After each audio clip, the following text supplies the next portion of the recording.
walang lusot ang may atraso. Narito po tayo ngayon sa Barangay Hall ng San Jose dito po sa Rodriguez, Rizal. Alamin ho natin kung paano sila nagpasya nung una na ibalik muna sa mga magulang ang bata. Wala po tayong matibay na ebidensya, wala pong video, at tayo po ay dumadaan sa proseso na po. Kaya po ang nangyari po is pinauwi po natin ulit yung bata. Buong akala ni Joy, mahihinto na ang pananakit sa batang si Sam. Pero nito lamang February 17, 2024, nabulabog muli ang tahimik na compound sa Barangay San Jose dahil sa sigawan ng mag-asawang Nerissa at Rico.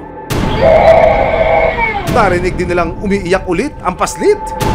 May isang bukol tapos pikit na yung mata. Araw-araw nadadagdagan yung bukol tapos dalawa na yung nakapikit na mata. Nagsumbong ulit si Joy sa barangay at dito na umaksyon ang Barangay Council for the Protection of Children o BCPC ng Barangay San Jose. Pero ang giit ng ina, nauntog daw ulit si Sam. Abay, napapadalas naman ata ang pagkakauntog ng bata, ate. Ano ba naman Hindi yan? po ang nauntog lang yun dyan, ma'am. Ano ba yan? Pwede ba kayong sumama sa amin, ma'am? Hindi untog yan. Hindi untog po yan.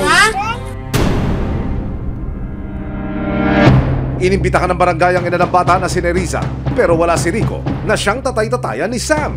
Kasi may nagre-reklamo sa inyo. Opo, may concerned citizen po na lumapit sa amin. Habang nire-rescue si Sam, may natuklasan ng mga taga-barangay tungkol kay Nerissa. Ma'am, ilang taon na po kayo? May birth certificate po ba kayo? Tatay Rico, where na you? Mapanagot kaya ang mag-asawa sa sinapit ni Sam? Hello si baby! Ayun na, baby namin! Nakuha na namin! February 18, 2024, sa tulong ng concerned citizen at kapitbahay na si Joy, hindi niya tunay na pangalan, na-rescue na ng barangay ang bugbog saradong paslit mula sa kanyang tahanan. Pagdating sa barangay, napag-alaman ng mga social worker na menor de edad pala si Nerissa, 15 taong gulang daw siya nang ipagbuntis si Sam. Nang tanungin siya tungkol sa mga pasa at iba pang marka sa katawan ng bata, nagawa lang daw niya ang mga ito nang dahil sa gigil. Daming bukol. Ito tingnan mo may kagat Ano po, kinagat yung sarili niya? Sarili niya ba to? Ha? Oo, ate, maling-mali yun. Kinagat mo sa gigil? Diba? O, di ikaw na rin gumawa niya. Oo.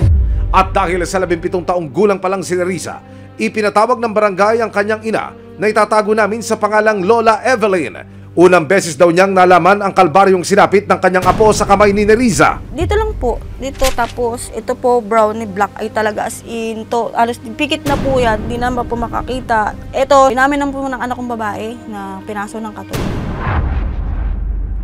Sobrang sakit po talaga as in. Parang halos madurog yung puso ko doon. Kasi bata po yun. Wala pong kamuang-muang yan eh. Agad inaresto ng Montalban PNP si Rico na stepfather ni Sam. Nakapanayam siya ng resibo at tumanggi siya sa mga paratang ng mga kapitbahay. Pwede pa, medical niyo pa, ma'am. Sa parte ng katawan ko, kung may tumikit sa katawan niya, wala. At dahil menor de edad ang nanay ng biktima, imbes na sa presinto, sa isang shelter para sa children in conflict with the law siya dinala. Pareho silang naharap sa kasong paglabag sa Republic Act 7610 o Child Abuse. Susunod, hiling ni Lola Evelyn, mapunta sa kanya ang kustodiya para sa apo. Gusto ko po siya mahalagaan ng maayos. Gusto po siyang mahalin kasi kulang po sa yung bata eh. Sa asikaso sa pagmamahal. Isang senior citizen sa Pasig City, halos 40 years na raw na naka-jumper o nakakabit sa iligal na koneksyon ng kuryente. Ang 38 years in service niya sa pagja-jumper, ire-retire na! Resibo, walang lusot ang